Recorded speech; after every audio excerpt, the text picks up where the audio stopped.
Pause to read na lang, no? So, nawalan sila ng 60,000 kasi nag-deposit sila sa isang platform, tapos yung agent din na nagre-reply.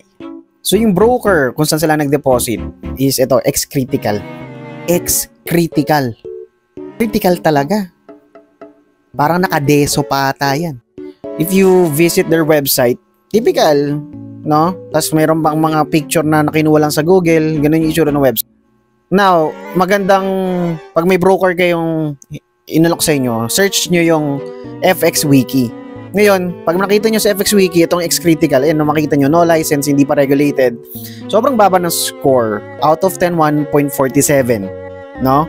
After ma-deposit yung pera, biglang, yung, siguro nakakutob na sila na parang scam to, gusto nila i-withdraw, hindi na maka-withdraw. Ganoon naman kasi usually guys yan ha.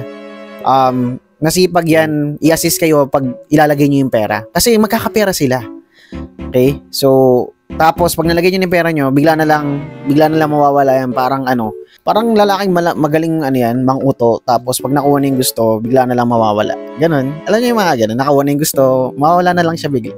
Please share this to sa mga kamag-anak nyo, sa loved ones nyo, na hindi masyadong literate sa trading or sa finance industry, lalo na dito sa social media. Ang daming lakas manloko dito, no? Masipag manloko yan dito sa Philippines, lalo na alam nila na gusto ng mga lahat ng tao dito yung quick rich scheme na overnight yaman ka na.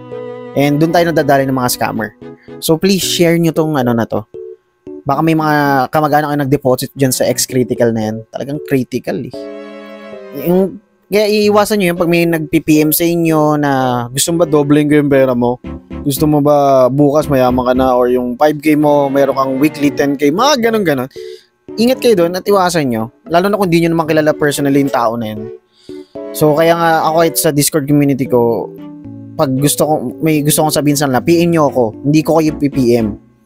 Hindi ko kayo unang i-PPM. Ganyan kasi yung mga scammer na yun, talagang i-PPM kayo, mga gusto nyo po mag-avail ng ano natin, investment ganito.